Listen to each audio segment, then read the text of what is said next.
ওই পথ আমরা পাড়ি দিতে পারবো না। কোরআন বলছে ইয়াউমা ইয়াফিরুল মারউ মিন আখিহি ওয়া উম্মিহি ওয়া আবিহি ওয়া সাহিবাতিহি ওয়া বানিহি।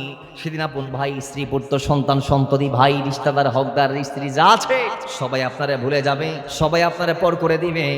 প্রত্যেকের চিন্তা থাকবে নিজেকে নিয়ে। সবাই বলে নাফসি নাফসি, নিজে বাঁচতে চাই, নিজে বাঁচতে চাই। বুখারীতে হাদিস আসছে সমস্ত নবীদের দ্বারে দ্বারে আমরা যাব, সর্বশেষ আমার নবীর দুয়ারে যাব, আমার নবী আমাদেরকে বাঁচাবে। রাসূল ডাক দিয়ে বলে, উম্মত, সেদিন যদি তোমরা মুক্তি পেতে যাও, তোমাদের হাতটা যদি আমি নবীর হাতের মধ্যে দিতে যাও, তোমাদের বেশি কাজ করা লাগবে না। তোমরা আমি নবীকে মহাব্বত করো এবং আলী ও ফাতেমা এবং তিনাদের সন্তান দুইকে ভালোবাসো। আমার আহলে বাইতকে যদি ভালোবাসতে পারো, কানা মাই ফি দারাজাতি ইয়াউমাল কিয়ামা, কিয়ামতের দিন আমি নবী তোমাদের হাত ধরে তোমাদেরকে জান্নাত দিব। জোরে বলি সুবহানাল্লাহ। বলি সুলতানে করে বালা কো হামারা সালামে হো, সুলতানে করে বালা को हमारा सलामे हो, जाना ने मुस्तफा को हमारा सलामे हो। सुल्ताने करबला को हमारा सलाम हो, सुल्तानी करे बाला को हमारा सलाम हो, जानाने मुस्तफा को हमारा सलाम हो, जानाने मुस्तफा को हमारा सलाम हो। এই আহলে বাইতের ভালোবাসার ব্যাপারে, তাদেরকে অন্তরে লালন করা, ধারণ করার ব্যাপারে হাদিসে পাকারও আসছে, যেটা জামে তিরমিজিতে ইমাম তিরমিজি হযরত জাবের থেকে কোট করেছেন। হাদিসের রাবি হযরত জাবের ইবনে আব্দুল্লাহ, তিনি বলছেন, আমি বিদায় হজের সময় আল্লাহর হাবিবের দিকে দেখলাম, আমি দেখতে পাচ্ছি রাআইতু রাসূলুল্লাহি সাল্লাল্লাহু তাআলা আলাইহি ওয়াসাল্লাম, আল্লাহর হাবিবকে আমি দেখতে পাচ্ছি ফি হাজাতিহি ইয়াউমা আরাফা ওয়া হুয়া আলা নাকাতিহিল কসওয়া। সুবহানাল্লাহ পড়বেন। আমি দেখতে পাচ্ছি আরাফার দিন 9 জিলহজ আল্লাহর হাবিব আরাফার মাঠে দাঁড়ালেন, কসওয়া নামক উটনির উপর সওয়ার হয়ে আমার নবী ইখতুবু, বক্তব্য দেওয়া আরম্ভ করলেন। ফাসামিতুহু, এবং নবী বলতে আমি শুনেছি, ইয়াকুল, আল্লাহ নবী এটা বলেছেন যে এ লোক সকল, ইয়া আইয়ুহান নাস, হে মানব মণ্ডলী, ইন্নী কাদ তারাকতু ফীকুম, যে অচিরেই আল্লাহ আমি রাসূলকে উঠিয়ে নিয়ে যাবে এবং আমি তোমাদেরকে দুটা জিনিস দিয়ে যাচ্ছি, মা ইন আখাযতুম বিহি লান তাদিল্লু, এই দুটা জিনিসকে যদি তোমরা আঁকড়ে ধরতে, আমি নবী গ্যারান্টি দিচ্ছি, তোমরা মিসগাইড হবে না, তোমরা হালাক হবে না, তোমরা ধ্বংস হবে না, তোমরা হেদায়েত শূন্য হবে না, তোমাদের ঈমান দাজ্জাল এসো হরণ করতে পারবে না। জোরে বলেন সুবহানাল্লাহ। যোগ শ্রেষ্ঠ আল্লাহর ওয়ালিরা, যে আল্লাহর ওয়ালিদের সাদকায় আমরা ঈমানের চেতনায় উজ্জীবিত হয়ে ইসলামকে মানছি, ইসলামকে পেয়েছি, যারা আমাদের এই দেশে এসে আমাদের খালি মাথায় টুপি পরিয়েছে, আমাদের মা বোনদের কপালে সিঁদুর মুছে পর্দা, ওড়না, ঘোমটা, হিজাব, নিকাব, বোরকা ইত্যাদি ইত্যাদির ব্যবস্থা করে দিয়েছে, যে আল্লাহর ওয়ালিরা এই দেশে এসে আমাদেরকে দাফন আর কাফনের সিস্টেম শিখিয়েছে।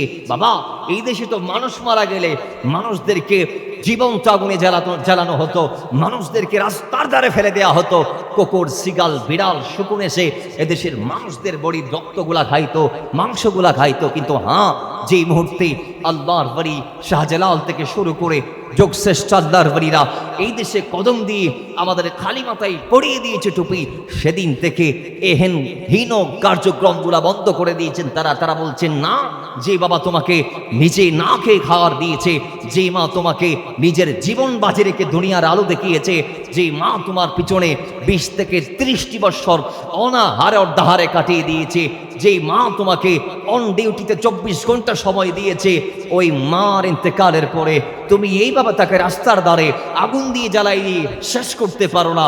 তার সাথে তোমার রিশতা আছে, তাকে তুমি শেষ গোসল দাও, কাফন পরাও, তাকে দাফন দেওয়ার জন্য কাঠিয়ার মধ্যে উঠাও, তাকে সামনে রাখো, তোমরা সকলে তেনার পিছনে থাকবা, তাকবীর দিয়ে দিয়ে দিয়ে দিয়ে তাকে জানাজা গাহে নিয়ে যাও। যাওয়ার পরে তার লাশটাকে আসার সময় যেভাবে সামনে দিয়ে এনেছো, জানাজার মাটিও তাকে ইমামের সামনে রাখবা। জোরে বলেন সুবহান। এরপর তারা আমাদেরকে শিখিয়েছে জানাজার পরে যাও, নিয়ে যাও, তাকে গোরস্থান কিংবা কবরস্থানে নিয়ে গিয়ে তাকে দাফন দাও। দাফন দিয়ে তোমার দায়িত্ব শেষ নাও, জিয়ারত করো, তালকিন করো, কবরের পাড়ে দাঁড়িয়ে আযান দাও, শয়তান যাতে পালিয়ে যায়। কথা বলেন ঠিক কিনা? আওয়াজ দিয়ে বলেন ঠিক কিনা? এরপরে তারা আমাদেরকে শিখিয়েছে এখন দামি দামি কাজগুলা। আল্লাহর নবী সাল্লাল্লাহু আলাইহি ওয়াসাল্লাম বলছে, উম্মত, তোমার মার ইন্তেকালের পরে তোমার সাথে তার রিশতা শেষ হয় নাই, তোমার মা তোমার থেকে ইন্তেকালের পরেও হক পাবে। তোমার মার জন্য তুমি দান করো, সাদকা করো, নফল রোজা রাখো, নফল নামাজ পড়ো। আল্লাহর হাবিব সাল্লাল্লাহু আলাইহি ওয়াসাল্লাম হাদিস পাকে বলছেন, যদি কোনো মাইয়াতের ইন্তেকালের পরে তিনার আলে ওয়ারিস যারা আছে, তিনার আত্মীয় স্বজন যারা আছে, তিনার কর্মায় যারা আছে, তার মধ্যে কোনো একজন ব্যক্তি যদি মাইয়াতের ইসাল উপলক্ষে 2টা রাকাত নফল নামাজ পড়তে পারে, 2 রাকাত নফল নামাজ পড়ার কারণে, নফল নামাজ যিনি পড়ছে, আল্লাহর হাবিব বলে ওনাকে আল্লাহ সওয়াব দিবে 60 বছর নফল ইবাদতের। কয় বছর? 60 বছর। 60 বছর মানে আমি শুদ্ধ বা চলিত ভাবে 60 বলছি আর কি, এটা আমাদের আঞ্চলিক বা চাটগাঁয়া ভাষায় 8 বছর, বরাবরই এখন বছর 60 বছর। 2 রাকাত পড়ছেন, বাবা ইন্তেকালের পরে বাবার জন্য কয় রাকাত? 2 রাকাত। আল্লাহর হাবিব সাল্লাল্লাহু আলাইহি ওয়াসাল্লাম বলছেন 2 রাকাতে 60 বছর নফল ইবাদতের সওয়াব আপনি পেয়ে যাবেন। আপনার বাবা তো পাবে। তা এই সিস্টেমগুলো আমাদের এই সমাজে যারা শিখিয়েছে, আজকের মাহফিল থেকে আমরা তাদের স্মরণ করছি। আসুন শুহাদায়ে কারবালা। আবার টাইম কিন্তু বেশি আমি পাবো না, কারণ কারবালার ইতিহাস যদি কেউ বলতে চায় বা আহলে বাইতের প্রেম, আজকে যেখানে এই অবস্থায় আপনারা আসছেন, যে অবস্থাতে মানুষ আপন ঘরে বসে আছে, আমি আসার সময়ও দেখলাম রাস্তার উপর পানি নামতেছে, ডান দিক থেকে পানি নামছে। আমি আসার সময়ও দেখলাম আপনাদের রাস্তায়, বাইরের গুলা তো আছে, বাঁশখালীতে আপনি দেখবেন প্রায় বিভিন্ন জায়গাতে গলা পর্যন্ত, কোনো কোনো জায়গাতে সিনা, কোনো কোনো জায়গায় কোমর, কোনো কোনো জায়গায় হাঁটু পরিমাণ পানি এখনো আছে। এখনো পানি স্রোত রয়ে গিয়েছে বিভিন্ন জায়গায়। আমাদের জামিয়ার অসংখ্য শিক্ষার্থীদের ঘর বাড়িকে আমরা বিলীন হতে সচক্ষে দেখেছি ফেসবুকের মারফতে। তাহলে দেখেন এমন অবস্থা চলছে আজকের এই বাংলার ভূখণ্ডে, কিন্তু আমরা আপনারা এহেন পরিস্থিতিতেও নিজের ঘরের মায়া ত্যাগ করে এই আহলে বাইতের প্রেমকে লালন করে তেনাদের স্মরণের জন্য আমরা বৃষ্টি মাথায় নিয়ে এসেছি। কথা ঠিক কিনা? এই দেড় দিবের নাম কি? খন না আয় আওয়াজ বন্ধ করলে হচ্ছে ভারী বৃষ্টি ওর। ফরজ দিবের নাম কি? টানিবেদ মানুষে বউ ওয়ালাইকুম সালাম নাকি মাহফিলে যাইতে খন না বউ ওয়ালাইকুম সালাম দিবেত, কিন্তু অনরাজিন ব্যাগিন সারিয়ে রে হোসেনে পাকর প্রেম লয় আগিন দিবেন না। তো আইসুন দিয়ে লাপ্পানে কেন অনার উনাইয়ুম এবং যারা ভালোবাসা নিবে কোন দিলে জাতির সম্মান আর চর্চা গুজুম রব্বুল ইজ্জাতের মাহফিলে কবুল করো। মাহফিলি বারান নাজাত রসুল হিসেবে মওলাই করিম কিয়ামতের মারদ মিজানের ফাল্লাত আর পক্ষে দান করো, বেগুনা ফরন আমিন। আরো বড় করে ফরন। এবং আল্লাহ পাক আর আজির এই মাহফিলের বারাকা জিন আছে, নিয়ামত জিন আসিন লৌফিলের তৌফিক দান করো, আমিন ফরন। এবং প্রধান বক্তা প্রধান অতিথি মহোদয় আয়োজনের পরে এবার আলোচনার শেষ তক আল্লাহ পাক রব্বুল ইজ্জাত এরে থাই এরে উনি বাড়ি লই যাবে তৌফিক দান করো। আলোচনা উনি এরা খানতি বাড়িও দিলে হইতো হোসেনে পাকের প্রেম আরা বেয়া করে দাবি করি আনার ভিতরে আছে, কিন্তু ইয়ান খাজের মাধ্যমে প্রমাণ দন করিব। এ প্রমাণ দিবেন লাই মুখ্যম একখান সুযোগ ওই দাজির মাহফিল ইয়েন। কথা ঠিক নেবে ঠিক। দুর্গম পরিস্থিতি ইমান লইরে বাসন্নান কারবালার শিক্ষা খন না কি শিক্ষে পরিস্থিতি যেতে বিগড়ি যাব, বিপরীত দিক দিয়ে যাব, ওই টাইমত সত্তর পক্ষে নির্ভীকভাবে আপুষ্হীনভাবে ত্যায় তোর নাম ওই কারবালা বড় করি ফরন সুবহানাল্লাহ। এবং কারবালার শিক্ষা বা স্মৃতিচারণ যদি আরা বর্ণনা করতে চাইলি সর্বপ্রথম এনে উড়িয়াই সর্বপ্রথম ইয়ে নই উড়িয়েই আল্লাহ পাক রব্বুল ইজ্জা আরারে মজবুত ইমান লই এখনো যারা নো ইয়ার ভাইও এছাড়া আরে মাহফিল ইয়ে আই নিয়ামতিল্লু ফিলেবর তৌফিক দান করুক আমিন ফরন আচ্ছা আরা জিন এডা ফুজুম গাইয়ুম বা গাইয়ি সুবহানাল্লাহ একবার কই আরা দুইবার কই তিনবার কই বারংবার কই রাসূল পাক সাল্লাল্লাহু আলাইহি ওয়াসাল্লাম হদে ইবে কিও একবার ফাত গুললি জান্নাতত আল্লাহ ইবের একখান বাগানের মালিক বানাই দিব সুবহানাল্লাহ ইবে কিও একবার ফাত গুললি জান্নাতত এই যে এখন আবার কই সুবহানাল্লাহ খদে ইবে যদি কেউ একবার হয় এবার আল্লাহ এই জান্নাতত একখান বাগানের মালিক বানাই দিয়ে সঙ্গে সঙ্গে বাগানিয়ান খতর খদে বাগানিয়ান একবার যদি কেউ ক্রস করতে চায় এবার তো 500 বছর দূরন ভরিব সুবহানাল্লাহ আরেকখানা বরাবরই কোনটা এবং হাদিসে পাকত আসছে দিবেন তাসবিহ যেই তাসবিহ একবার পাঠ করলে একবার কেউ যদি সুবহানাল্লাহ পাঠ করে ওই বান্দার আমল নামাতে আল্লাহ আসমান আর জমিনের মাঝখানে যত খালি জায়গা আছে একবার সুবহানাল্লাহ বান্দা পাঠ করলে বান্দার আমল নামাই আল্লাহ এই আসমান জমিনের মাঝখানের মধ্যখানের খালি জায়গা পরিমাণ সব আল্লাহ দান করে জোরে বলি সুবহানাল্লাহ তাহলে এই একটা তাসবির এত ফাজাইল এবার দরুদ পাকের কত ফাজাইল এবার আমরা অন্য অন্য ওয়াকিয়া কোরআন পাকের তেলাওয়াত হাদিস পাকের তাজকির এগুলার কত সওয়াব আল্লাহ আমাদেরকে লোফে নেওয়ার তৌফিক দান করুন আমিন পড়েন তো মুহাব্বতে দরুদ পড়ি আল্লাহুম্মা সাল্লি মাওলানা মুহাম্মদ ওয়া আলা আলি সাইয়্যিদিনা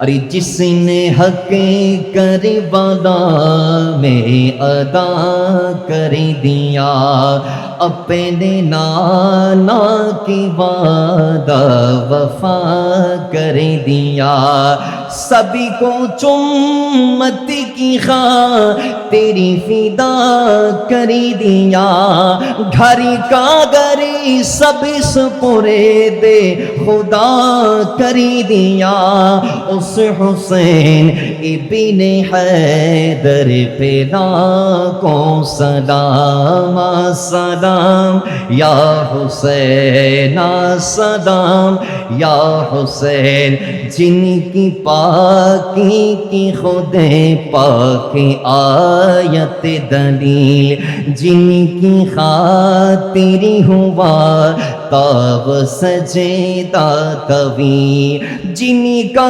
दुश्मन ही दो नो जहां में जली जिनकी दुश्मन ही दो नो जहां में जली उस हुसैन इब्ने हैदर पे लाखों सलाम सलाम या हुसैन सलाम या हुसैन जिनकी माँ सैयदा तैयबा ताहिरा जिनकी बरकत बटती है नेमतें इनकी घरे की सदा जिनकी माँ फातिमा सैयदा तैयबा बटती है नेमतें इनकी घरे की सदा ऐसी दो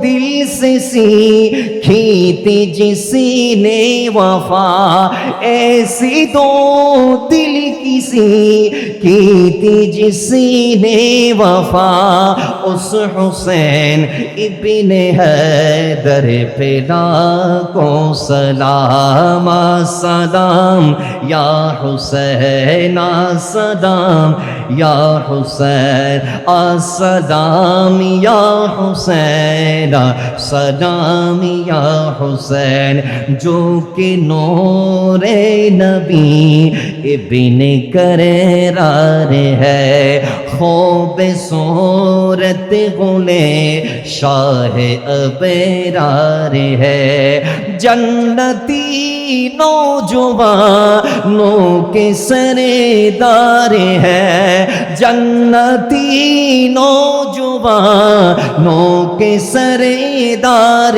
है उस हुसैन इब्ने हैदर पे लाखों सलाम सलाम या हुसैन अस्सलाम या हुसैन मेरे हुसैन तुझे सलाम मेरे हुसैन तुझे सलाम मेरे हुसैन तुझे सलाम मेरे हुसैन तुझे सलाम अल्लाहुम्मा सल्ल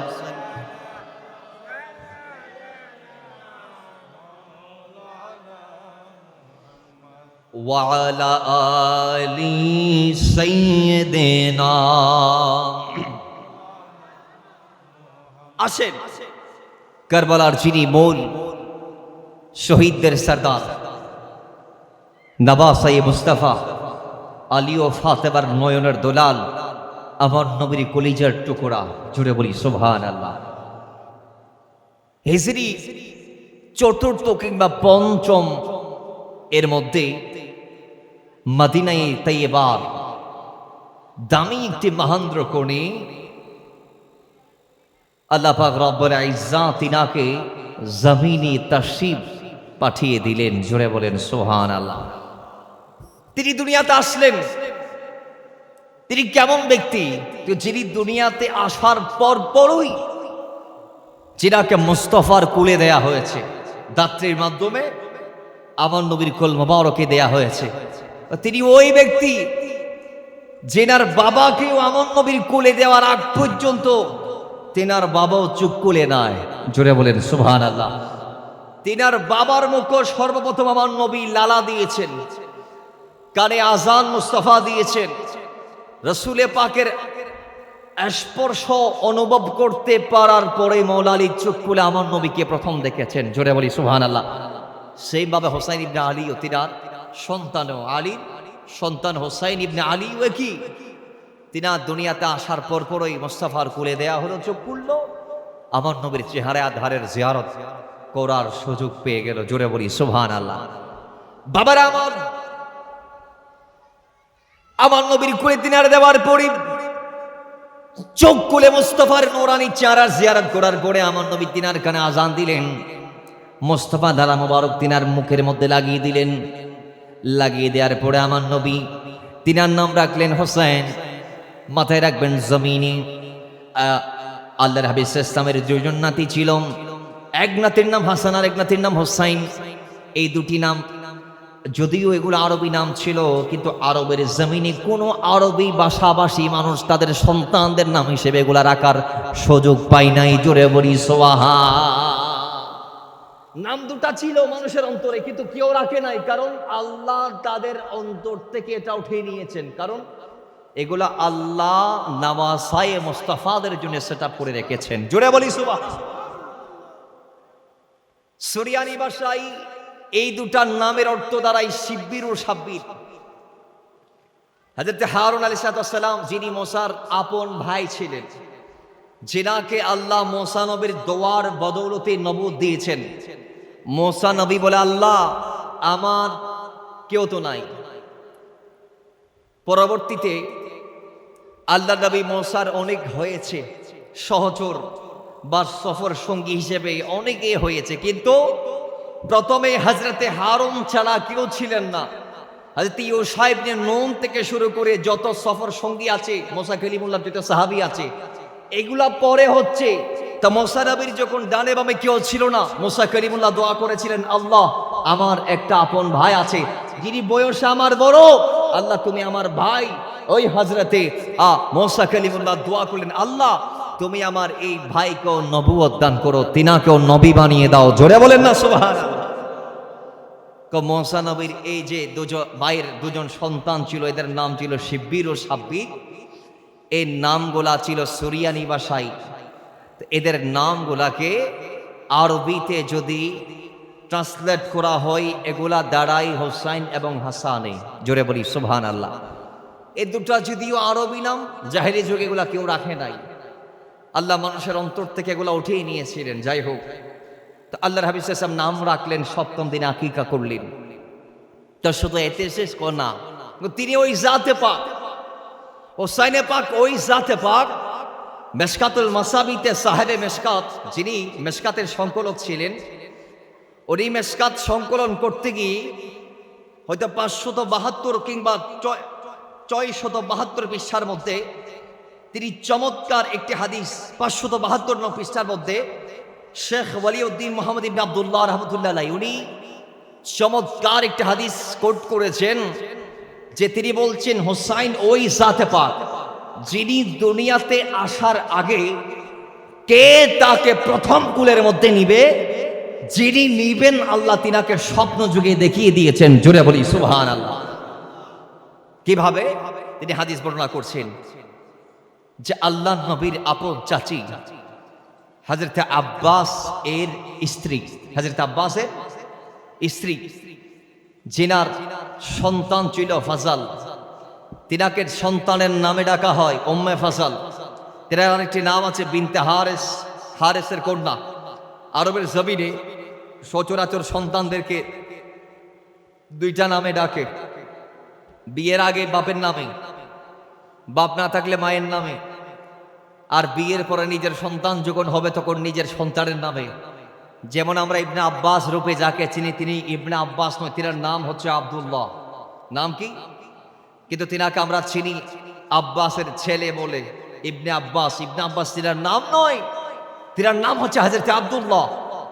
এই হযরতে আব্বাসের যিনি স্ত্রী ছিলেন, তিনাকে ডাকা হতো উম্মে ফাজল, বড় ছেলের নামে, ফজলের মা।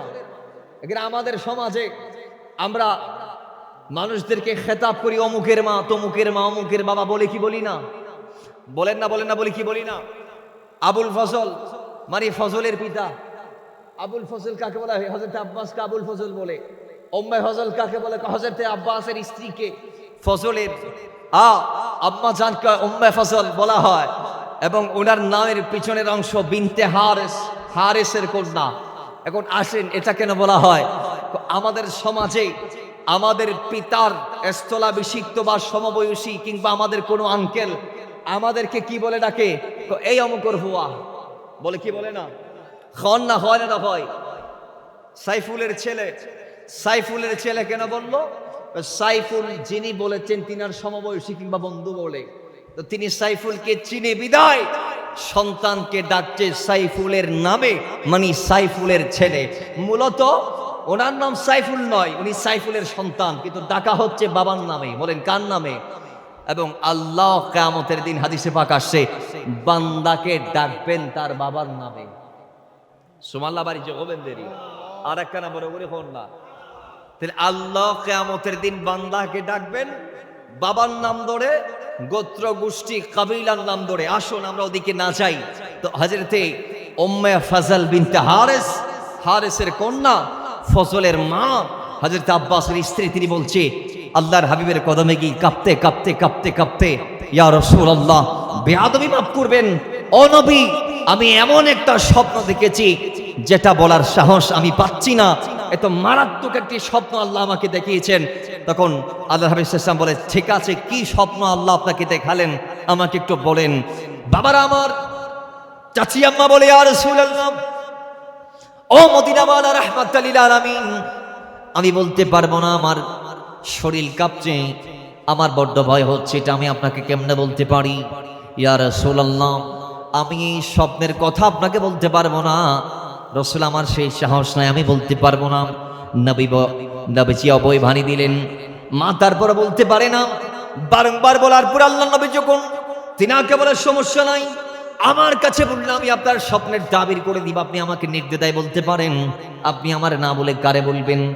আল্লাহ নবীর কদমে বার তিনি স্বপ্নটা এইভাবে বর্ণনা করছেন যে, ইয়া রাসূলুল্লাহ, আমি রাতে ঘুমালাম, স্বপ্ন যোগ আল্লাহ আমাকে দেখালো আপনি মদিনাওয়ালা রাহমাতুল লিল আলামিনের শরীর মোবারক থেকে একটা মাংসের টুকরা কেটে আল্লাহ রাব্বুল ইজ্জত আমি উম্মে ফজল বিনতে হারেসের কোলের মধ্যে উঠিয়ে দিয়েছে। জুড়ে বলি সুবহানাল্লাহ। আল্লাহ আপনার শরীর থেকে মাংসের টুকরা আমার কোলের মধ্যে তুলে দিয়েছেন, এটা আমি দেখলাম। এখন নবী সাল্লাল্লাহু আলাইহি বলছেন, আম্মা এটা তো খুশির সংবাদ, এখানে কান্নার কি আছে? কান্নার তো কিছু নাই মারে, এটা খুশির সংবাদ। তো কিভাবে? কঠিনেই আল্লাহ আমার কন্যা ফাতেমার নসল দিয়ে একটা ফুটফুটে নাতি পাঠাবে। ওই নাতির দাত্রী হিসেবে আল্লাহ জমিন আপনাকে পছন্দ করেছে।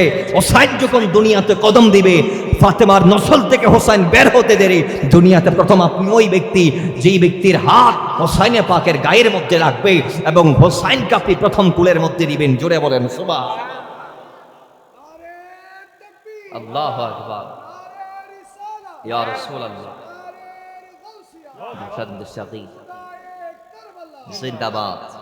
তাহলে বোঝা গিয়েছে তারা এমন জাতে পাক যাদের আওয়ারির আগে কে কুলে নিবে এটা আল্লাহ বাছাই করে রেখেছেন। সুবহানাল্লাহ।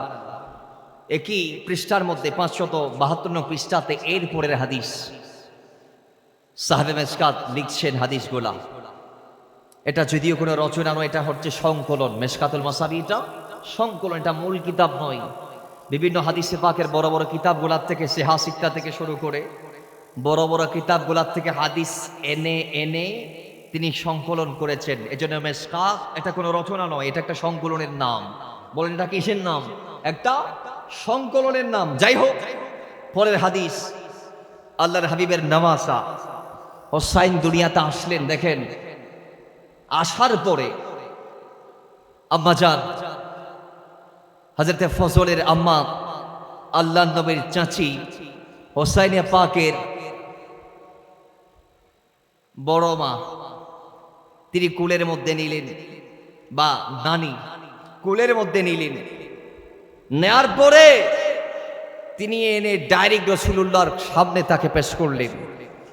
আমার নবী কোলের মধ্যে নিয়ে চুমাচ্ছেন। সুবহানাল্লাহ, জোরে বলেন। বাবার আমার আল্লাহ নবী নাতি হোসাইনে পাককে যখন আল্লাহ নবীর কুলের মধ্যে দেওয়া হলো, রাহমাত লিল আলামিন কুলের মধ্যে নেওয়ার পরে ডানগাল বামগালের মধ্যে একের পর এক চুমা লাগায়, মুখের মধ্যে জিব্বা লাগাই দিয়ে হোসাইনে পাককে চুষতে দেয় জিব্বা। এই বাবা অনেকক্ষণ কোন ছুটি করার পরে হঠাৎ করে সাইয়্যিদুল মালায়েকা জিবরাইলের আগমন হলো। এসে ডাক দিয়ে বলে, ইয়া রাসূলুল্লাহ, সদ্য জন্ম নেওয়া আপনার এই নাতি যাকে আপনার কুলের মধ্যে আপনার চাচি আম্মা এনে দিয়েছেন, এই নাতিকে আপনার নামদারি কিছু বেওয়াফা উম্মত কারবালার জমিনের মধ্যে শহীদ করে দিবে। জোরে বলি নাউজুবিল্লাহ। সাথে সাথে ইন্টিমেট টাইম, মাত্র দুনিয়াতে আসছে কিছুক্ষণ, কয়েকটা মিনিট বা কয়েকটা সেকেন্ড, এর এই মাঝে শাহাদতের সংবাদ। রাসূল সাল্লাল্লাহু আবার রিপিট করলেন, কি এনাকে? ইনাকে। এই নাতি হোসাইনকে? হোসাইনকে। মাত্র যিনি এখন আমার কুলে আসে তিনাকে? তিনাকে। আমার ওই বারংবার রিপিট করছেন, কারণ ইনি তো ওই হোসাইন যিনি জমিনে মাত্র কদম দিয়েছেন।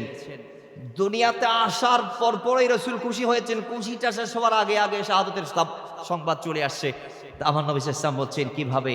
ইয়া রাসূলুল্লাহ, আপনি যদি চান কারবালার থেকে কিছু মাটি আমি আপনাকে এনে দেখাতে পারি। সুবহানাল্লাহ পড়বেন না? মাটি এনে সেদিন দেখানো হলো। পরের হাদিস, কয়েকদিন আল্লাহর হাবিব সাল্লাল্লাহু আলাইহি ওয়াসাল্লাম হোসাইনে পাককে নিয়ে চুমাই, ডান গালে বাম গালে, গলার মধ্যে, কপালের মধ্যে, পিঠের মধ্যে, সিনায়ে পাকের মধ্যে, হাতের মধ্যে, পার মধ্যে। কেমন হোসাইন বাবা? যাকে কারবালাতে শহীদ করা হয়েছে তিনি রাসূলুল্লাহর সামনে গেলে আমার নবী দাঁড়িয়ে যেতেন। কেমন আমার নবীর পছন্দের ছিলেন, যিনি রাসূলের কদমে গেলে আমার নবী, হোসাইন আসতেছে, হোসাইনে পাক, নবী উঠে গেছে। যদিও সাহাবায়ে কেরামদেরকে নিয়ে বক্তব্য দিচ্ছেন, রাসূল আলাইহিস সালাম হাদিস শোনাচ্ছেন সাহাবায়ে কেরামদেরকে। হাদিস শোনা অবস্থায় রাসূল পাক দাঁড়িয়ে ইস্তিকবাল জানানোর জন্য আগে বাড়িয়ে যেতেন, আগ বাড়িয়ে হোসেনে পাককে রিসিভ করে নিতেন। জোরে বলেন সুবহানাল্লাহ। আমার নবী আপন চাদর বিছিয়ে দিতেন যাদেরকে বসার জন্য, তিনাদের নাম ছিল হাসান ও হুসাইন।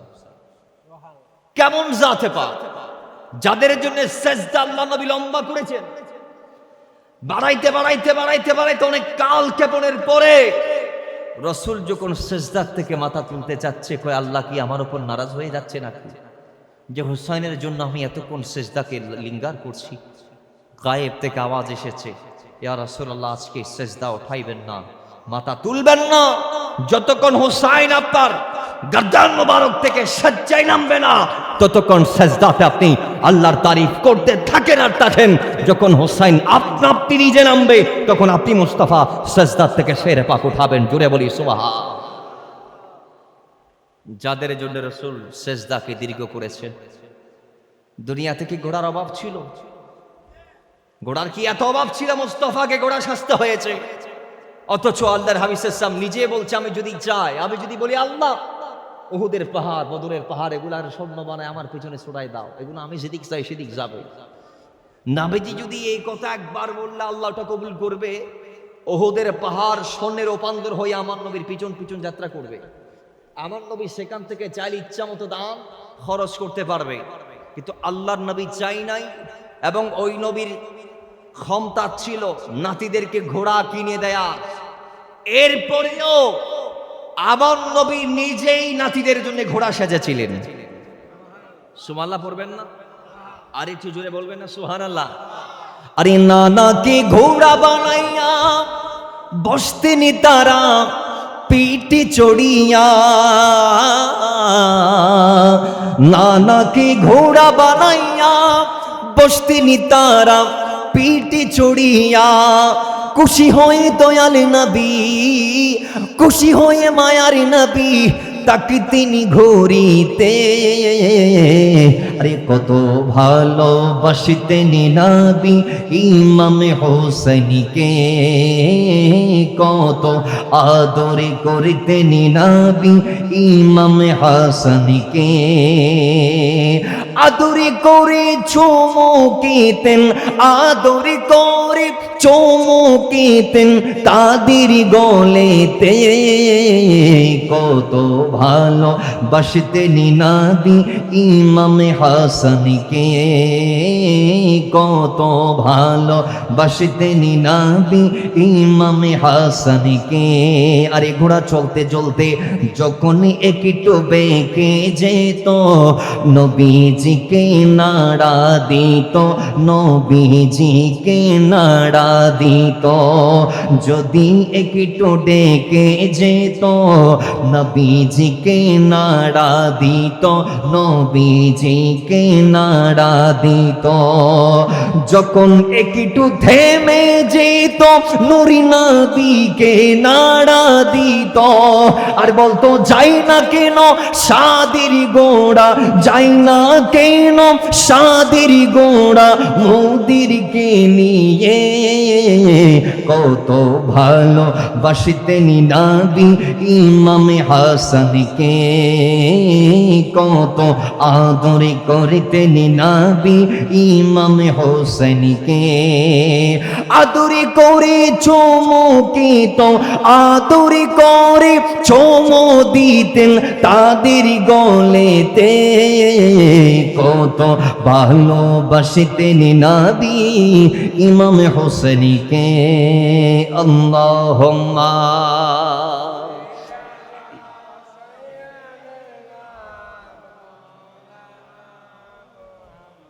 ওয়ালা আলি সাইয়্যিদিনা।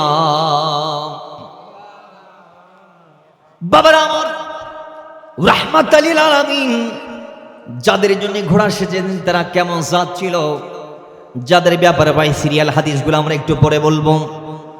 ওই মুস্তাফাকে আল্লাহ নবী একদিন ডান গাল বাম গাল এইভাবে এক এক গালের মধ্যে চুমায়, কতক্ষণ পিঠে, কতক্ষণ সেনাতে, কতক্ষণ গোলার মধ্যে, কতক্ষণ মুখের মধ্যে চুমাই, কতক্ষণ দুই হাতের মধ্যে চুমাই।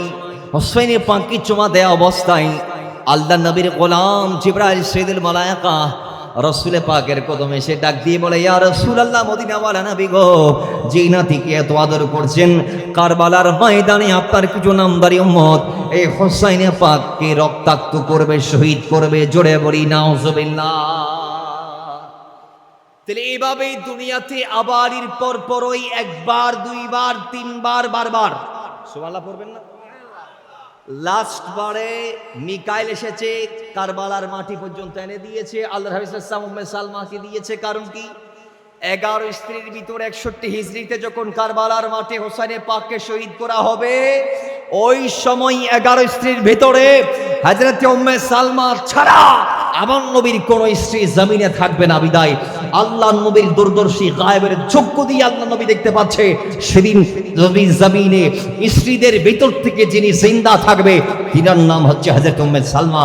এই জন্য আমার নবী উম্মে সালমার চেয়ে আরো বড় বড় দামি দামি আল্লাহর হাবিবের খাদেমা থাকার পরেও, স্ত্রী থাকার পরেও আল্লাহর নবী তেনাকে চুজ করে তেনার হাতে মাটিগুলা দিলেন। জোরে বলি সুবহান। এই হোসেনে পাক এবার আসে, বারবার জিনার ব্যাপারে শাহাদতের কথা আসছে। জিবরাইল মিকাইল এক একজন ফেরেশতা এসে এসে বলছে। পোশাকের একটি ঘটনা আছে, আপনারা জানেন। ঈদের সময় পোশাক চাইলেও কান্নাকাটি, ফাতেমা গিয়ে রাসূলুল্লাহর কদমে পোশাক চাইলো, আমার নবী ফেরত পাঠালো। জিবরাইল জান্নাত থেকে পোশাক নিয়ে তাদের ঘরে দরজায় গিয়ে কটকটায় গোরাঘাত করে। সেদিনও লাল এবং সবুজ পোশাকের মর্মার্থ রহস্য মোস্তফা উদ্ঘাটন করেছেন যে যেই দু নাতির জন্য জান্নাত থেকে পোশাক আল্লাহ দিয়েছে, এই দুজন নাতিকে শহীদ করা হবে, একজনকে বিষ পানে আর একজনকে রক্তাক্ত করে। জোরে বলি নাউজুবিল্লাহ। বারংবার এই সংবাদগুলো আসছে। এখন প্রশ্ন, আমার নবী কেন বলে নাই যে আল্লাহ তুমি আমার নাতিদেরকে হেফাজত করো? নবীজি একবারও কেন বলে নাই? কেন বলে নাই? অথচ প্রশ্ন যখন সন্তান এবং নাতি দুজনকে নিয়ে করা হয়, আমার নবী সন্তানকে কোরবান দেয়, নাতিকে বেছে নেই। জোরে বলি সুবহানাল্লাহ। আল্লামা জামি শাওয়াহিদুন নবুতের মতো নোট করেছেন এই ওয়াকিয়া, এই হাদিস, আর অসংখ্য কিতাবের মধ্যে আসে হাদিস কারা। দেখেন আল্লাহ নবী সাল্লাল্লাহু আলাইহি ওয়াসাল্লাম একদিন তার কুল মুবারকের মধ্যে একদিকে নিলেন হযরত ইব্রাহিম ইবনে রাসূলুল্লাহকে, যিনি আমার নবীর আপন সন্তান ছিলেন, যার নাম ছিল ইব্রাহিম। নাম কি? ইব্রাহিম, আমার নবীর আপন বেটা। আরেক দিকে নিলেন কুলের হযরত হুসাইন ইবনে আলীকে। জোরে বলি সুবহানাল্লাহ। দুজনকে নিয়ে আমার নবী ওই যে আদর করছে। এখন আমাদের সমাজে কিছু দাদা নানা আছে, নাতি হলে হরদিন সোমাটো মানো হতে, ঠিক নেবে ঠিক। নাতি হলে যায় এরা কেনা করি দড়ি রাতাইশ করে হতে, কিরে ওরা তুই ভয় না আরে দরদ দেয় তারা। দেখেন আল্লাহর হাবিব সাল্লাল্লাহু আলাইহি ওয়াসাল্লাম দুনিয়াতে আমার নবীর চেয়ে দামি কোনো নবী ছিলেন না। আল্লাহর কসম, আপনি যদি আমার নবীর জীবন নিয়ে পড়েন আপনি অবাক হয়ে যাবেন। দুনিয়াতে আমার নবীর চেয়ে দামি কোনো ব্যক্তি নাই, কোনো বান্দা নাই, কোনো নবী নাই, কোনো রাসূল নাই। আমার নবীর চেয়ে দামি কোনো রাষ্ট্রনায়ক নাই, আমার নবীর চেয়ে দামি কোনো বিজ্ঞানী নাই। আপনি আমার নবীর কোন সাইডের কথা আমার থেকে জানতে চাইবেন, আমি বলবো আমার নবী ওই নবী যেই নবীকে আল্লাহ প্রত্যেকটা সাইডে 100 করে করে একেবারে পুঙ্খানুর চেয়েও বেশি পুঙ্খানু করে, পারফেক্টের চেয়েও বেশি পারফেক্ট করে আল্লাহ জিনাকে জমিনে পাঠিয়েছেন। তিনি আমার আপনার নবী। জোরে বলেন না সুবহান। যিনি অনর্থক একটা কথা বলে না, 63 বছরে অপ্রয়োজনীয় একটা শব্দ বলে নাই, একটা অক্ষরও বলে নাই, তিনি আমার নবী। সেই নবীর সামনে যখন এলাকার ওই ব্যক্তি যায়, জিনার কথা কেউ শোনে না, যিনি যেটা যায় এটা গালিয়ে বাগের থাকে, বড় বড় ঘোরার থাকে, ওইরকম একজন ব্যক্তি আধা পাগল আমার নবীর কদমে গেলেন। আমার নবীকে বলতে আসে, আমার নবী শুনে আর উত্তর দেই, শুনে আর উত্তর দেই, শুনে আর উত্তর দেই, শুনে আর উত্তর দেই। মুস্তাফা জানের রহমত পেলাকো সালাম, যেই নবীজির চোখ ঘুমালেও অন্তর আল্লাহর জিকির করে। ওই নবীর যখন ঘন্টার পর ঘন্টা ওই সাহাবী নিয়ে নিচ্ছে, তখন তিনি যাবার পরে উপস্থিত সাহাবীরা বলে, ইয়া রাসূলুল্লাহ, ইনি আমাদের সামনে 5 মিনিট বসলে আমরা আর থাকতে পারি না, ওই আমাদের চলে যাইতে ইচ্ছে করে, আর আপনি ঘন্টার পর ঘন্টা তার সাথে কথা বললেন, আপনার কি বিরক্ত লাগে নাই? আর একটু জোরে বলেন। আমার নবী বলেন সে কথা বলার জন্য, শোনার জন্য কাউরে পাচ্ছে না দুনিয়ায়। এখন আমিও যদি তারে নৈরাশ করি তো সে যাবে কার কাছে? সুবহানাল্লাহ পড়বেন না? তিনি ওই নবী। তো সেই নবীর অন্তরে কত দয়া দরদ দেখেন, যে নাতিদেরকে সন্তানদেরকে নিয়ে চুমায় গালের মধ্যে, কাঁধে তুলে নেই। কাকে? নাতিদেরকে নিজে ঘোড়া সেজে হামাগুড়ি দেই। দেখেন আপনি দাদা হন কিংবা নানা হন, নিজের সাথে মিলান, নাতিকে কাঁধে নিয়ে আসুন না। নাতিকে কাঁধে নিয়ে ঘোরা সুন্নাহ, নাতির গালের মধ্যে চুমা দেয়া সুন্নাহ, নাতির গালের মধ্যে টুক লাগিয়ে আদর আপ্যায়ন করা সুন্নাহ, নাতির কানে আজান দেয়া সুন্নাহ। আজকের সমাজ আমরা এই সুন্নাহগুলোর থেকে অনেক দূরে চলে যাচ্ছি। দেখেন তো, এক নাতিকে দিলেন কোলে, ওদিকে সন্তানকে নিলেন। রসুল কতক্ষণ হযরতে হুসাইন ইবনে আলীর গালে চুমায়, কতক্ষণ হযরতে ইব্রাহিম ইবনে রাসূলুল্লাহর গালে চুমায়।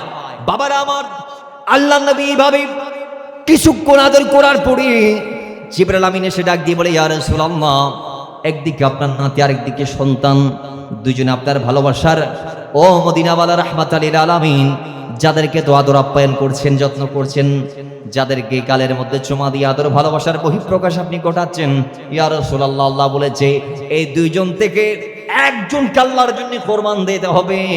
একজন আল্লাহ চেয়ে নিয়েছে, রাসূলুল্লাহ আপনাকে ইখতিয়ার দিয়েছে, আপনি যদি চান আপনার সন্তান আল্লাহর জন্য কোরবান দিতে পারবেন, আর আপনি যদি চান আপনার সন্তানের পরিবর্তে হুসাইন ইবনে আলীকে কোরবান করতে পারবেন। জোরে বলি সুবহান। মুহূর্তের মধ্যে আমার নবীর আনন্দ মাটি। আল্লাহর নবী এবার বিড়ম্বনার মধ্যে পড়ে গেলেন, আমার নবী চিন্তার মধ্যে পড়ে গেলেন, কাকে রাখবেন, কাকে দিবেন। আমার নবী এবার ভাবে, যদি আমি আমার নাতি নওয়াসা হুসাইন ইবনে আলীকে দিয়ে দেই, আলী চোখের পানি ফেলাবে, ফাতেমা চোখের পানি ফেলাবে, ফাতেমা কষ্ট পাবে, আমি নবীও কষ্ট পাবো। আর অন্যদিকে আমার সন্তান ইব্রাহিম যদি আজকে আমি আল্লাহর জন্য কোরবান করি, আমি সবচেয়ে বেশি কষ্ট পাবো, আলী ফাতেমা আমার মতো কষ্ট পাবে। তো আমার নবী বলে, আজকে আমি ডিসাইডও করে নিলাম, আমি আলীকে কষ্ট দিতে পারবো না, আমি ফাতেমাকে কষ্ট দিতে পারবো না, আমি হুসাইনকে রেখে দিলাম, আমি হুসাইনে পাকের নামের উপরে আমার সন্তান ইব্রাহিমকে কোরবান করে দিলাম। জোরে বলেন সুবহান। হাদিস পাক আসছে, এটা বলার 3 দিনের মাথায়, কয় দিনের?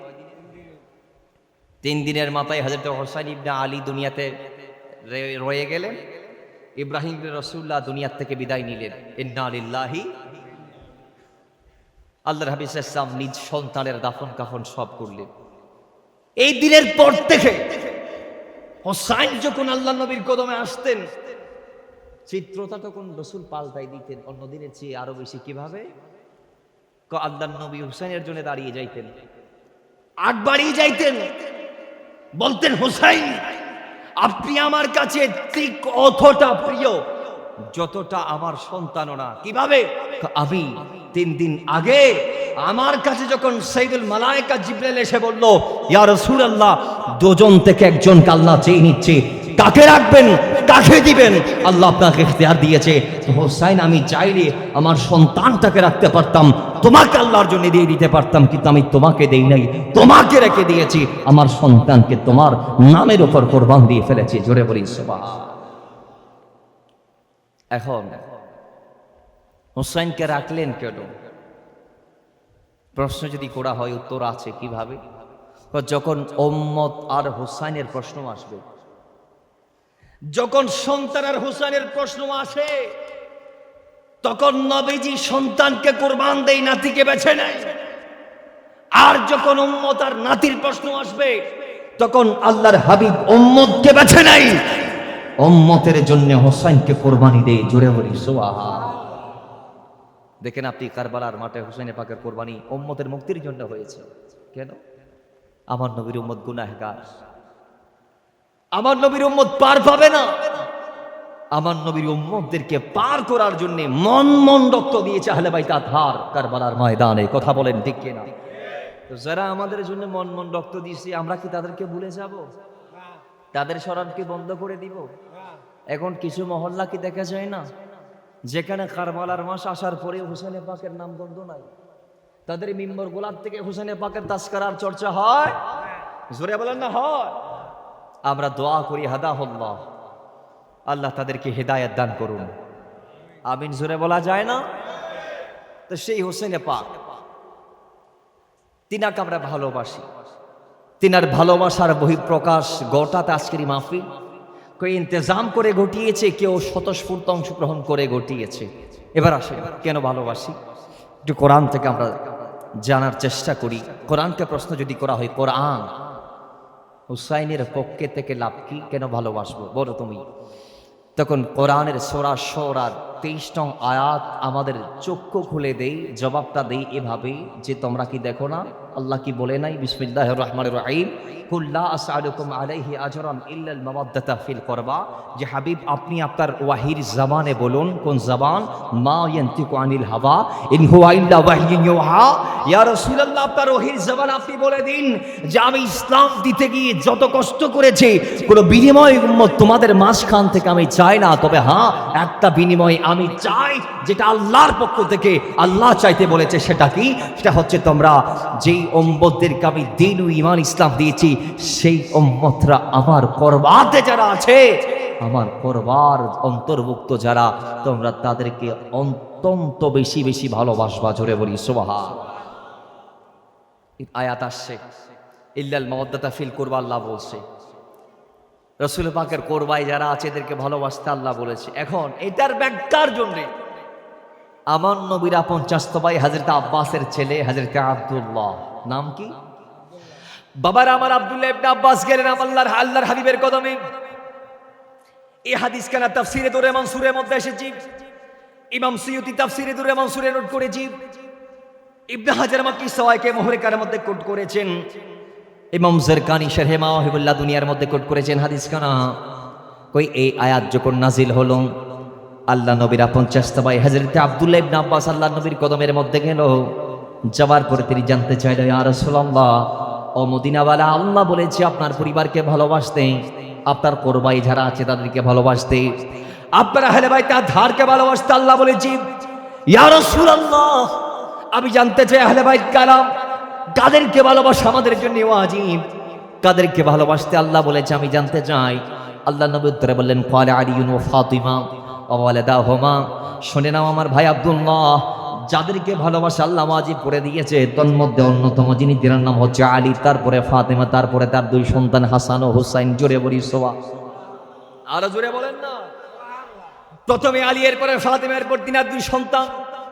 ও বাবারা দেখেন এই আয়াতের ব্যাখ্যায় মুফাসসিররা অসংখ্য হাদিস এনেছে। কেউ কে বলছি আল্লাহ নবীর কলিজার টুকরা নূরানী স্ত্রী যারা ছিলেন তারা আহলে বাইতের অন্তর্ভুক্ত। কেউ কেউ বলছে খোলাফায়ে রাশিদা যেই চারজন খলিফা আছে এরা আহলে বাইত। কেউ কেউ বলছে আমার নবীর খাসুল খুসুস যেই সাহাবায়ে কেরামরা আছে, যে সাহাবীগুলো আমার নবীর ছায়ার মতো সাথের সঙ্গে সাথী হয়ে 24টা ঘন্টা মুস্তাফাকে দিয়েছে, ওই আমার নবীর কলিজার টুকরা সাহাবায়ে কেরাম আহলে বাইতের অন্তর্ভুক্ত। জোরে বলি সুবহান। তাহলে আমার নবীর কলিজার টুকরা আখাসুল খুসুস কিছু সাহাবী। কেউ কেউ বলছে আম্মা জানগণ, অর্থাৎ আমার নবীর স্ত্রী আমাদের আম্মা জানগণ। কেউ কেউ বলছেন উম্মাহাতুল মুমিনিন। আর কি কেউ কেউ বলছেন আমার নবীর ঘর এর ভিতরে যে পাঞ্জাতানে পাক আছে এরা। জুড়ে বলি সুবহানাল্লাহ। তাহলে এদের ভিতর অন্যতম একজন জাতে পাকের নাম হচ্ছে মৌলা হুসাইন। মৌলা, একটু জোরে বলি না, মৌলা হুসাইন। কারবালার প্রান্তরে তাকে শহীদ করা হল নির্মমভাবে সপরিবারে। কোরআন ও হাদিসে তিনার ব্যাপারে কি আসছে আল্লাহ বলেছে ভালোবাসতে। হাদিসে পাকে কি আসছে, আমরা একটু হাদিসে পাকের দিকে যদি তাকাই তাহলে আমরা দেখতে পাই আল্লামা শাফিউ কারবি বলছেন, আশরাফুল মুআব্বাদের মধ্যেও আসছে, সাফিনায়ে নূরের মধ্যেও আসছে। হাদিসের রাবি হচ্ছে মৌলা আলী, বর্ণনাকারী হচ্ছে মৌলা আলী। তিনি বলছে যে একদিন আমি দেখছি আমার নবী হাসান ও হোসেনের দুটি হাত ধরলেন। সুবহানাল্লাহ। দুই নাতির হাতগুলা ধরে আল্লাহর হাবিব সাল্লাল্লাহু বলছেন, মান আহাব্বানি, যিনি আমাকে ভালোবাসবে, ওয়া আহাব্বা হাদাইনি, এবং এই দুই নাতি আমার হাসান ও হোসেন এদেরকে ভালোবাসবে, ওয়া আবাহুমা, এদের পিতা আলীকে ভালোবাসবে, ওয়া উম্মাহুমা, এদের মা ফাতেমাকে ভালোবাসবে, কানা মাই ফি দারাজাতি ইয়াউমাল কিয়ামা, কিয়ামতের দিন ওই উম্মত আমি নবীর জিম্মায় থাকবে। সুবহানাল্লাহ। আর একটু জোরে বলবেন না। নবীজি বলছেন যিনি আমি নবীকে ভালোবাসে, কাকে? জোরে বলুন কাকে? রাসূল সাল্লাল্লাহু বলছেন যিনি আমি নবীকে ভালোবাসে এবং আমার এই দুই নাতিকে ভালোবাসে, এদের পিতা আলী এবং মা ফাতেমাকে ভালোবাসে, কিয়ামতের দিন তার হাত আমার হাতে থাকবে। কানা মাই ফি দারাজাতি ইয়াউমাল কিয়ামা, মানে আমার জিম্মায় নয়, আমি তাকে হাত ধরে জান্নাত দিব। বাজান আমরা পথ পাড়ি দেই না, পথ পাড়ি দিই। আচ্ছা, আমার গাড়ি ছাড়া মেইন রুটে উঠতেও আমার কষ্ট হয়ে যাবে, মেইন রুট, কারণ আমি এ পথ সম্পর্কে অনবহিত, অবগত নয়। তো কিয়ামতের রাস্তাটাও আমরা পার পাওয়ার জন্য চিনবো না, জানবো না। এটা আমাদের অপরিচিত একটা রাস্তা, বিশাল পথ, 1000 বছর আমাদেরকে পাড়ি দিতে হবে। জান্নাতে যাবার 500 বছর আগ থেকে বান্দা জান্নাতের সুগ্রাণ পাবে। অনেক লম্বা পথ, তার মানে হিসেব করেন 500 বছর আগত তো না এরা সুগ্রাণ পাই, তার মানে হতিবা হদ্দুর এবার 1000 বছর যাই এর 500 বছরের মাথার সুগ্রাণ ইন পাই, আল্লাহ মালুম, আল্লাহ রাসূল। তবে হ্যাঁ, এটা এটা কারো জন্যে লম্বা পথ হবে, আর কারো জন্যে একেবারে সংকীর্ণ থেকে সংকীর্ণ হয়ে যাবে। চোখের পলকে সমস্ত পথ পাড়ি দিয়ে জান্নাতে প্রবেশ করবে বান্দা, সবই মুহূর্তের মধ্যে। জোরে বলেন না সুবহান। বাবারা আমার, ওই পথ আমরা পাড়ি দিতে পারবো না। কোরআন বলছে ইয়াউমা ইয়াফিরুল মারউ মিন আখিহি ওয়া উম্মিহি ওয়া আবিহি ওয়া সাহিবাতিহি ওয়া বানিহি। সেদিন আপন ভাই, স্ত্রী, পুত্র, সন্তান, সন্ততি, ভাই, রিশতেদার, হকদার, স্ত্রী যা আছে সবাই আপনারা ভুলে যাবে, সবাই আপনারা পর করে দিবে। প্রত্যেকের চিন্তা থাকবে নিজেকে নিয়ে, সবাই বলে নাফসি নাফসি, নিজে বাঁচতে চাই, নিজে বাঁচতে চাই। বুখারীতে হাদিস আসছে সমস্ত নবীদের দ্বারে দ্বারে আমরা যাব, সর্বশেষে আমার নবীর দুয়ারে যাব, আমার নবী আমাদেরকে বাঁচাবে। রাসূল ডাক দিয়ে বলে, উম্মত, সেদিন যদি তোমরা মুক্তি পেতে চাও, তোমাদের হাতটা যদি আমি নবীর হাতের মধ্যে দিতে যাও, তোমাদের বেশি কাজ করা লাগবে না। তোমরা আমি নবীকে মহাব্বত করো এবং আলী ও ফাতেমা এবং তিনাদের সন্তানদেরকে ভালোবাসো।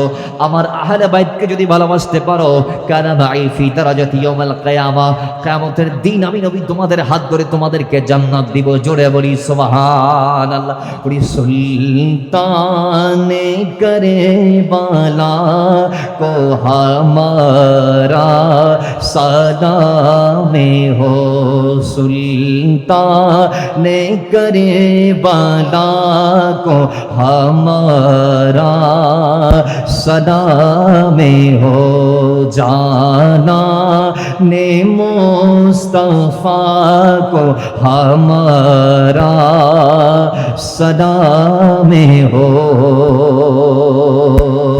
सुल्ताने करबला को हमारा सलाम हो, सुल्तानी करे बाला को हमारा सलाम हो,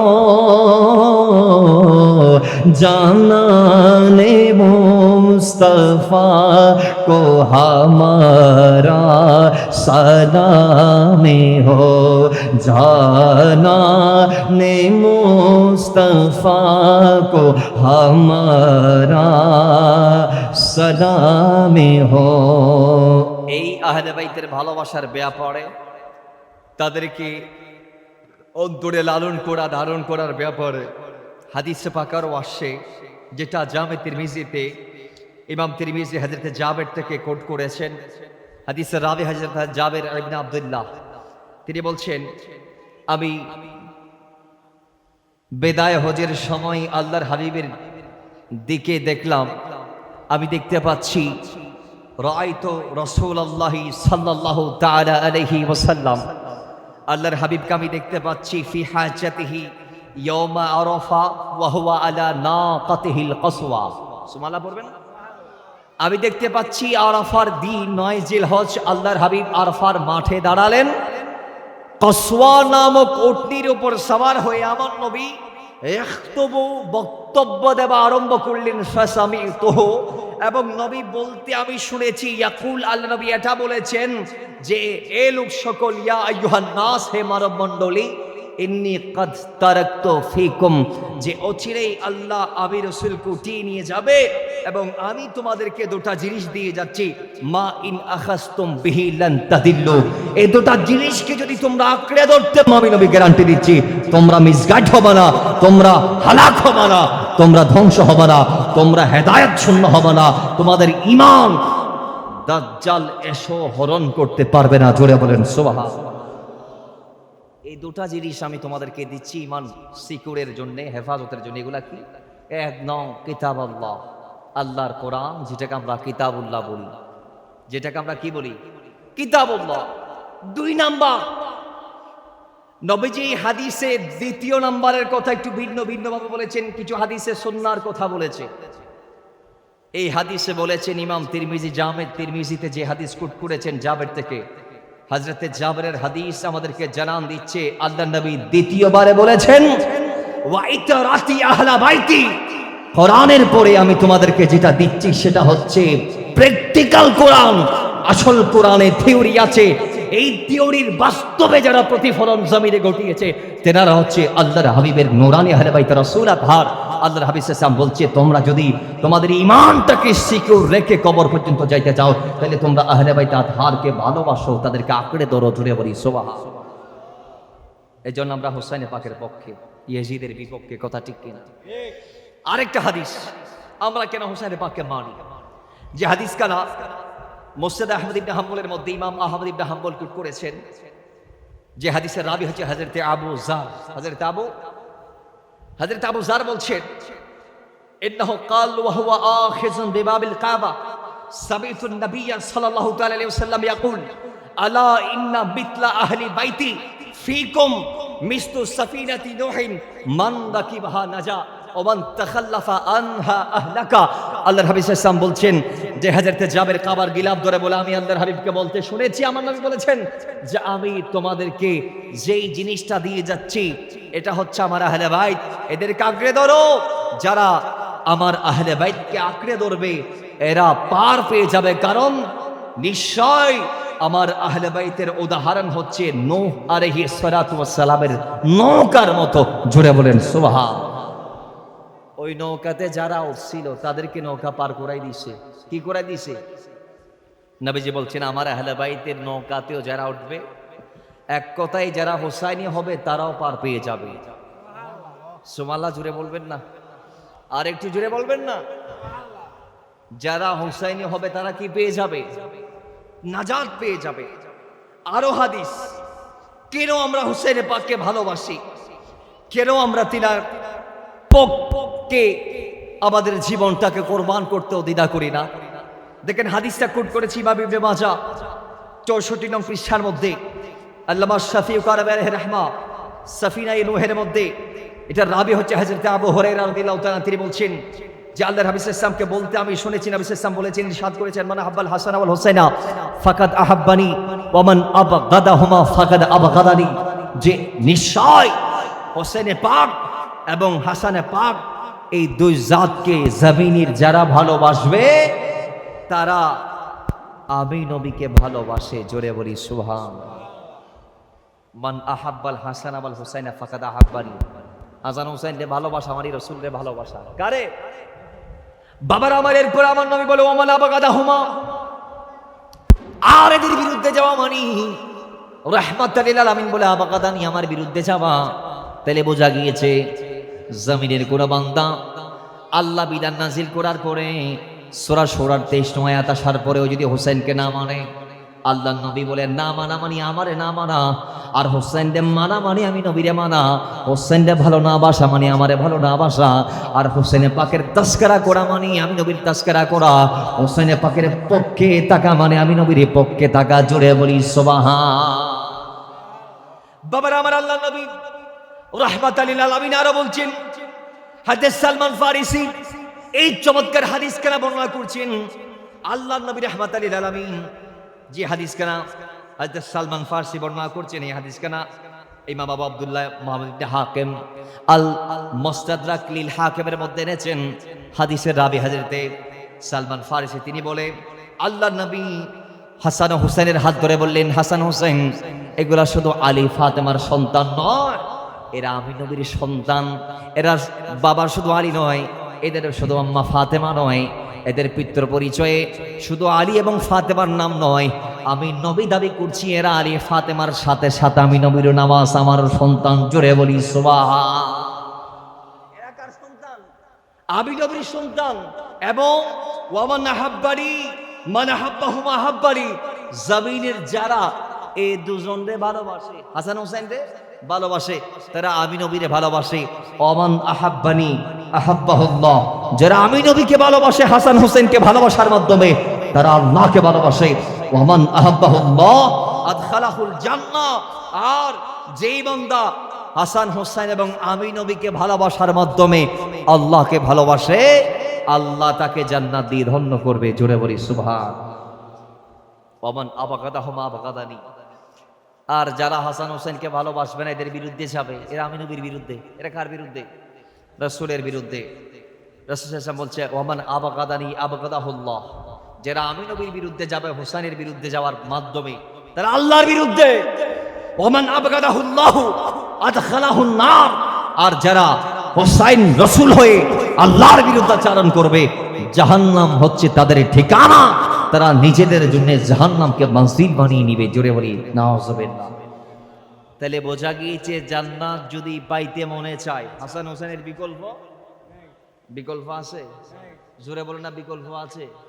এখানে অনেকে ইজিদের দালালি করে মজা পায়, দালালি করে বলে হোসেনে পাক নাকি কারবালাতে গিয়েছে ক্ষমতার জন্য, জিয়ারের জন্য, মসনদের জন্য। আর ভাই তিনি তো ওই জাতে পাকের ভাই, জিনার ভাই ক্ষমতা দিয়ে দিয়েছেন। কথা ঠিক কিনা? আপনারা কি জানেন না? ভুলে গিয়েছেন মৌলা আলীর ইন্তেকালের পরে হযরত ইমাম হাসান 6 মাস ছিলেন এবং খেলাফাকে 30-এ পরিপূর্ণ করলেন। 30 পরিপূর্ণ। আমার নবীর হাদিস, আমার নবী বুখারীতে বলেছেন আমার এই নাতি হুসাইন হাসান, তাকে কেন্দ্র করে মুসলমানদের দুটি বড় বড় দলের বিরোধ মীমাংসিত হবে। যেমন হযরতে আমির মুয়াবিয়া মৌলা আলীর মাঝখানে যুদ্ধ হয়েছে। কথা ঠিক কিনা? এই যুদ্ধের একেবারে নিষ্পত্তি যিনি দান করেছেন মৌলা আলীর ইন্তেকালের 6 মাসের মাথায়, তিনি হচ্ছে মৌলা আলীর বড় বেটা ইমাম হাসান রাদিয়াল্লাহু তাআলা। জোরে বলেন না সুবহানাল্লাহ। এবং জিনাকে বলা হচ্ছে কারবালাতে গিয়েছেন ক্ষমতার জন্য, মসনদের জন্য। সেই জাতে পাককে আল্লাহর হাবিব বলেছেন ইন্নাল হাসান ওয়াল হুসাইনা সাইয়্যিদা শাবাবি আহলিল জান্নাহ, এই হাসান হোসেন হচ্ছে জান্নাতের যুবকদের সর্দার। তার মানে জান্নাতের প্রধানমন্ত্রী। কে প্রধানমন্ত্রী? এত জান্নাতে কি বৃদ্ধ অবস্থায় কেউ যাবে? বলেন না। প্রত্যেককে আল্লাহ 33 বছরের কাছাকাছি বয়স দিবেন জান্নাতে। ক বছর? এরা আপনারা বুঝতে পারেন তো। 18 বছরে আমরা মনে করি যুবক, ওই বাংলাদেশের আইনে লিখে আছে 18 বছর। হ্যাঁ, এখন আমাদের সরকার একটা আইন করছে, ইন্টেরিয়র গভর্নমেন্ট গেছে না, অন্তর্বর্তীকালীন সরকার, এটা একটা আইন করেই গেছে, মারাত্মক আইন। 18 বছরের নিচে যা আছে সবগুলো নাকি শিশু। 18 বছর কিছু এগুলো এখন আর নাই বাংলাদেশে। ইন্টেরিয়র গভর্নমেন্ট একটা আইন করছে, ইউনুস সাহেব একটা আইন করছে। আমরা তো আবার কাউরে গালি ঢালি দিই না। অনেকে আবার ইউনুসরে এক সময় একটা ডাকছে, সুদকুর ডাকছে, পরে গিয়ে কাকা ডাকতেছে, আল্লাহর ওলিও ডাকছে, এরকম নসির আছে। কথা ঠিক নেই? কথা বলে না ঠিক কি না? আমরা আগেও তোষামত করি নাই, এখনো করবো না। এখন যে আসছে তাকেও তোষামত করবো না, যিনি গেছে তাকেও তোষামত করবো না। আমরা দালালি করলে মুস্তাফার করি, আমরা গোলামি করলে মুস্তাফার করি। আমরা দুনিয়াবি চেয়ারের জন্য কারো দালালি আর গোলামি করতে রাজি না। কথা বলেন ঠিক কিনা? আমরা শত্রুকে বুকে লাগাতে রাজি, শত্রু যদি মুস্তাফার পক্ষে কথা বলে। আবার আমরা দুষ্টকে দুশ্মন বানাতে রাজি, যদি আমার দুষ্ট মুস্তাফার বিরুদ্ধে কথা বলে। কথা বলেন ঠিক কিনা? আমরা মুস্তাফার বিরুদ্ধে গেলে বাবাকে ছাড় দেই না, সেখানে সরকার কি? কথা ঠিক নেই? মুস্তাফার বিরুদ্ধে গেলে আমরা নিজের বাপরে ছাড়ি না, এখানে সরকার মরকার এগুলা কি আবার?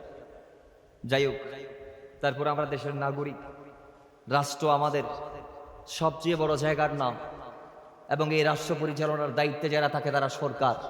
আমরা রেসপেক্ট করি। আমরা এটা আশা রাখবো এদেশে 92.4% মুসলমান থাকে। 91.4% মুসলমান দেশে থাকে শতকরা। 2022 সালে যে আদমশুমারি হয়েছে, জনশুমারি হয়েছে, সেই রিপোর্ট অনুসারে শতকরা প্রায় 92-এর কাছাকাছি মুসলমান এই দেশে যেহেতু আছে, সেহেতু এই দেশে যেই আসুক না কেন, আরে ওই মদিনায় আছেন আমারে জানি মুহাম্মদের রাসূল, সেই নবীকে ভালোবেসে আরে আমরা যদি করিব ওই মদিনায় আছেন আমারে জানি মুহাম্মদের রাসূল, সেই নবীকে ভালোবেসে, আরে আমরা যদি করি বল ভুলে বরা হোক না জীবন, ভুলে বরা হোক না জীবন, আরে কিছুই তো যায় আসে না, আমাদের পাগল করেছে আরবের ওই মদিনা, আমাদের পাগল করেছে দূর আরবের মদিনা। দুনিয়া আমায় পাগল বলে, দুনিয়া আমায় পাগল বলে, আরে আমারই দুঃখ লাগে না, আমাদের পাগল করেছে আরবের ওই মদিনা, আমাদের পাগল করেছে ওই আরবের মদিনা। আরে দুনিয়ার পাগলে কিনা বলে আর কি না গাই, আমরা দয়ালি নবীর সালাম দরদে পড়ে মজা পাই। দুনিয়ার পাগলে কিনা বলে যার কি না খাই, আমরা দয়ালি নবীর সালাম দরদে পড়ে মজা পাই। যার প্রেমেতে কুল কায়নাত, যার প্রেমেতে কুল কায়নাত, আরে হয়ে গেল পরওয়ানা, আমাদের পাগল করেছে আরবের ওই মদিনা, আমাদের পাগল করেছে আরবের ওই মদিনা।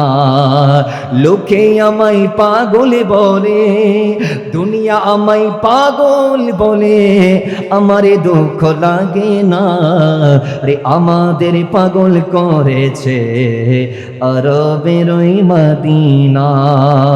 আল্লাহুম্মা সাল্লি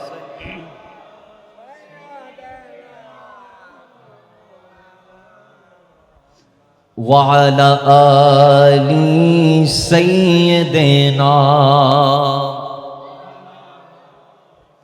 বাবারা আমার, ওই নবী রাহমাতুল লিল আলামিন যাদের ব্যাপারে বলেছেন জান্নাতের প্রধানমন্ত্রী হবে হাসান ও হুসাইন, ইন্নাল হাসান ওয়াল হুসাইন সাইয়্যিদা শাবাবি আহলিল জান্নাহ, হাদিস কানা নবীজি বলেছেন। ইমাম তিরমিজি তিনি তার কিতাবের মধ্যে হাদিস কানা কোট করেছেন এবং অসংখ্য কিতাবের মধ্যে এই হাদিস কানে এসেছে যে আল্লাহর নবী যেখানে বলে দিয়েছে হাসান হোসেন জান্নাতি যুবকদের সরদার, প্রধানমন্ত্রী, প্রতিনিধিত্ব করবেন যারা আমাদের জান্নাতে, তো তাদেরকে রাসূল জান্নাতের চেয়ার দিয়ে দিয়েছে। সেখানে তাদের কাছে দুনিয়াবি চেয়ারের কোনো মূল্য কিংবা গুরুত্ব থাকতে পারে? বলে না, বলে না পারে। কিন্তু আজকে তাদেরকে বানানো হচ্ছে ক্ষমতা লোভী, নাউজুবিল্লাহ। হুসাইন নাকি কারবালাতে গিয়েছে মসনদের জন্য, অথচ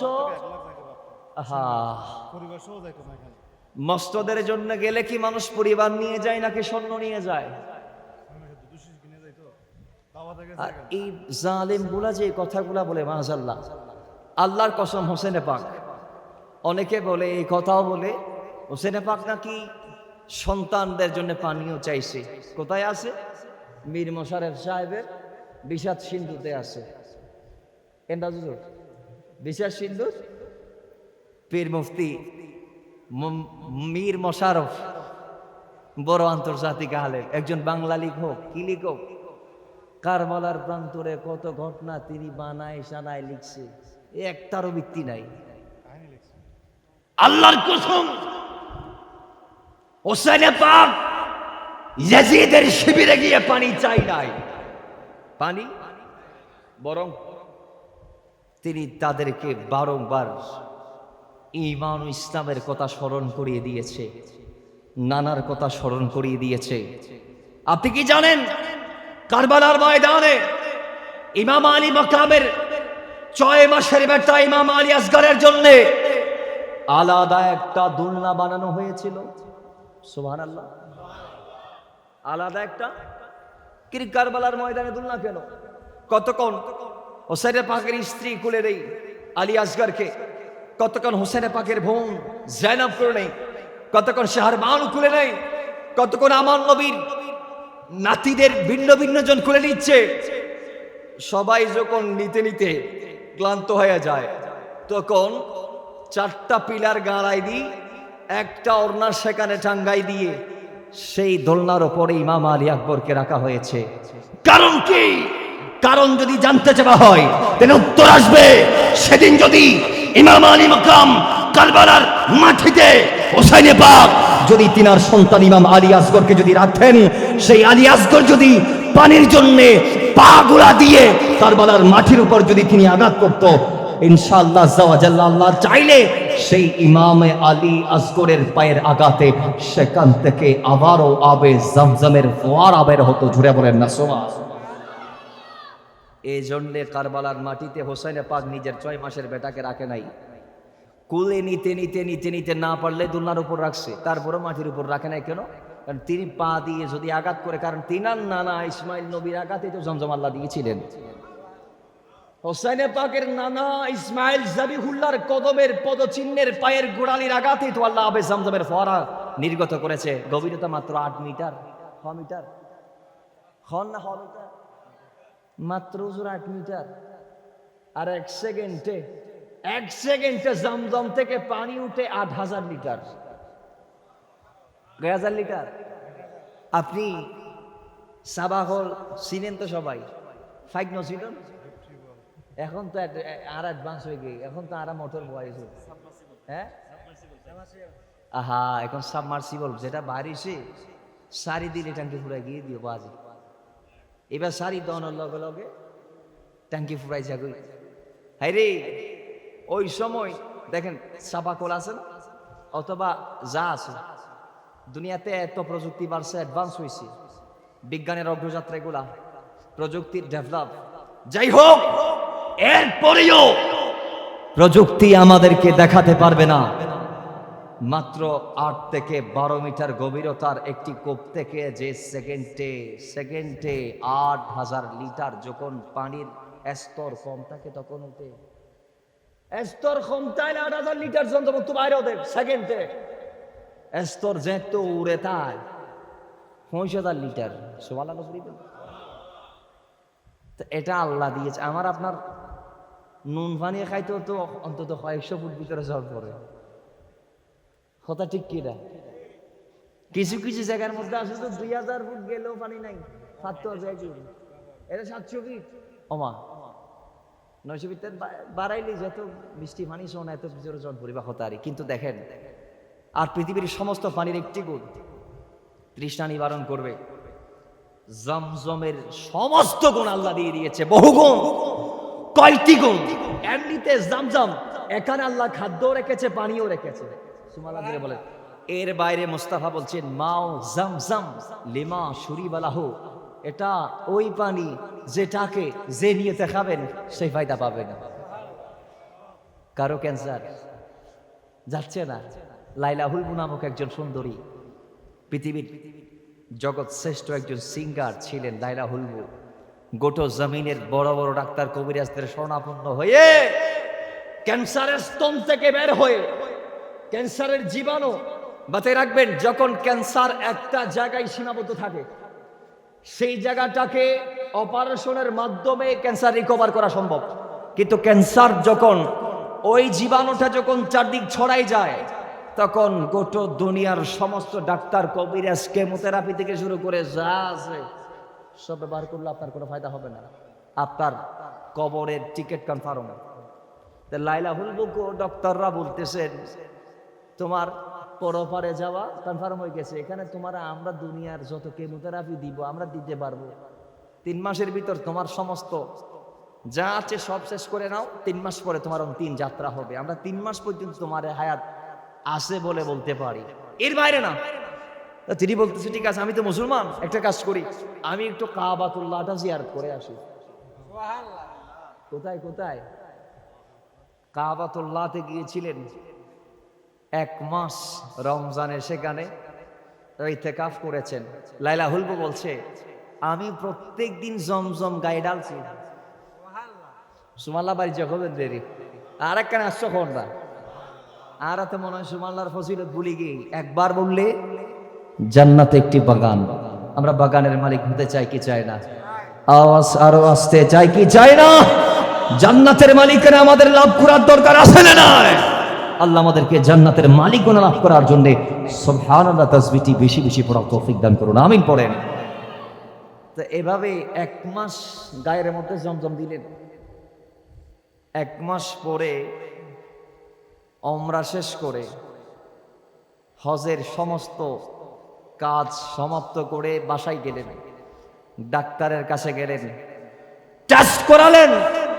আল্লাহর কসম ডাক্তার অবাক হয়ে গিয়েছে যে কোন মেডিসিন তুমি ইউজ করেছো, যেই মেডিসিন আমাদেরকে চমকিয়ে দিয়েছে।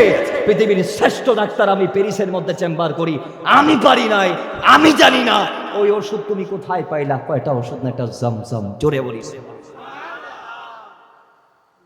ডাক্তারিবে পর্যন্ত কলমা পড়ি মুসলমান হবি। জমজমের কারামত দেখছেন? তো এই জমজম তো হোসাইনে পাকের নানার কদমের আঘাতে আল্লাহ দিয়েছিল। তো হোসাইনের সন্তান যদি কারবালাতে পানির জন্য কাতরায়, আর যদি তিনার পদচিহ্ন যদি কারবালার মাটির উপর মারে, তাহলে তিনার মাটির বসিরে আল্লাহ হবে জমজমের ফোয়ারা বের করে দিবে। এখন পানি যদি তাইলে আহলে বাইতের আটকাইবে তখন তার নবী তো দোয়া গুজিতে তো জুদুরি বিল্লাহ ওয়াজরা সাবরের কথা বলেছেন, আজুরের কথা বলেছেন, ধৈর্যের কথা বলেছেন এবং উত্তম বিনিময়ের কথা বলেছেন। সুবহানাল্লাহ। তার মানে কোরবানির বিনিময় স্বরূপ উম্মতের জিম্মাদারি, উম্মতের নাজাতি। সুবহানাল্লাহ পড়বেন না? আমার নবীর দোয়ার মধ্যে এটা ছিল। বারবার হোসেনকে ডেকে ডেকে বলতেন, হোসাইন কারবালাতে যাবা, ধৈর্য ধরবা। কারবালাতে যাওয়ার আগে আপনি অবাক হবেন, মক্কায় যাওয়ার আগে মদিনার থেকে বাঁধা, মক্কায় যে গেলেন সর্বশেষ, সেখান থেকে কুফাতে যাওয়ার আগে অসংখ্য বাধা সাহাবায়ে কেরামের। হোসেন বলে আমি থামবো না, আমি যাবো। সুবহানাল্লাহ জোরে বলেন, আর একটু জোরে বলবেন না?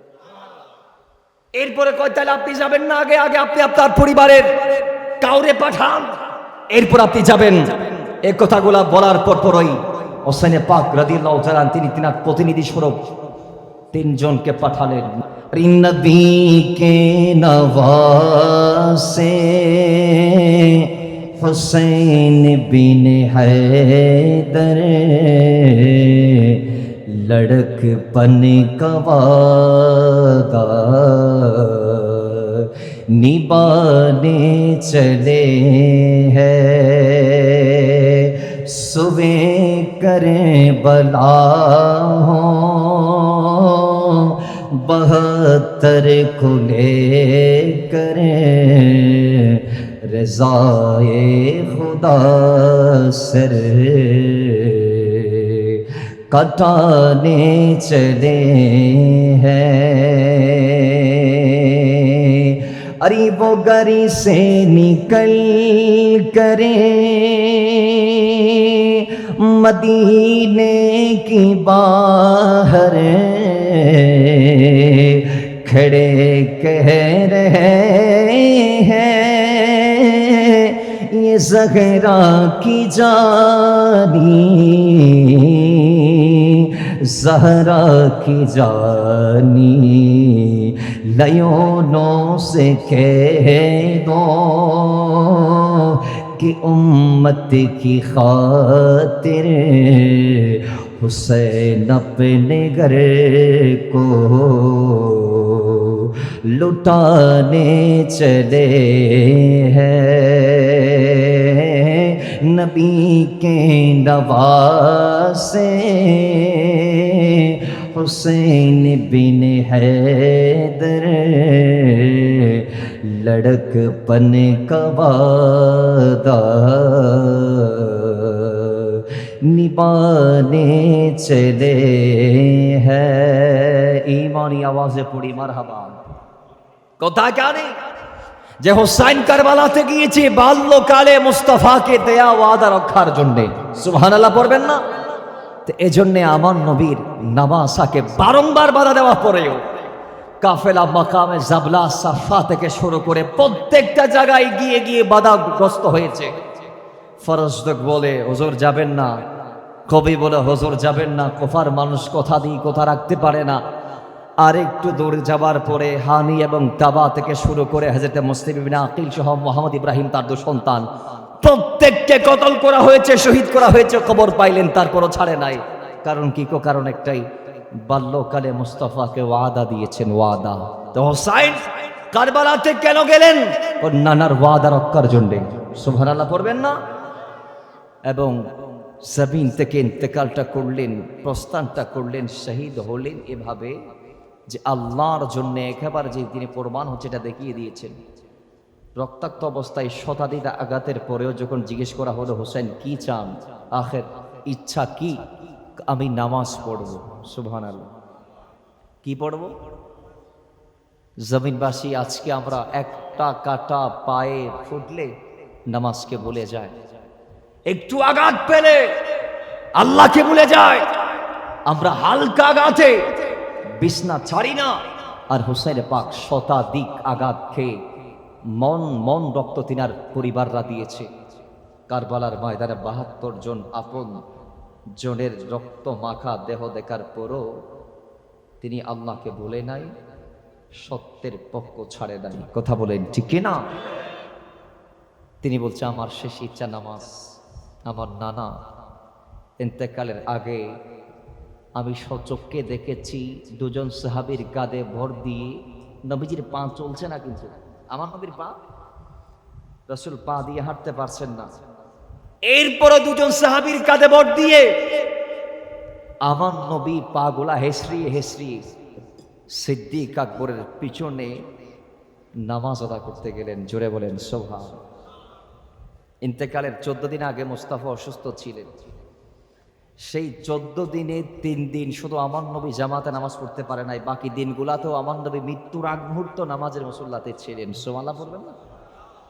শুধু 3টা দিন আমার নবী নিজেই, সারা জীবন তো ইমামতি নিজেই করেছে, তিনি তো ইমামুল আম্বিয়া। সেখানে সাহাবায়ে কেরামদের ইমামতি তো মামুলি, তিনি তো নবীদের ইমাম। সুবহানাল্লাহ বলবেন না? তো তিনার নাতিয়ে বলছে আমি ওই নামাজ চাই। ওই অবস্থায় নামাজ 2 রাকাতের একটা সেজদা বাকি আছে। কয়টা? ইয়েজিদিরা চিন্তায় পড়ে গেছে, এখন সেজদা যদি সারিয়ে রে বলে আল্লাহ ইতারারে মারি ফেলো, এদেরকে হালাক করো, কওমে লূতকে যেভাবে জের জবর করে দিয়েছো আল্লাহ এভাবে এদেরকেও আযাব দাও। আল্লাহ তো আমাদেরকে হালাক করে দিবে, তো তাড়াতাড়ি মাথা তোলার আগে আগে শহীদ করো। নাউজুবিল্লাহ। সেজদারত অবস্থায় তাকে শহীদ করলেন। খুলি অথবা সীমার অথবা যে কেউ হোক, নাদার ইবনে খারসা হোক,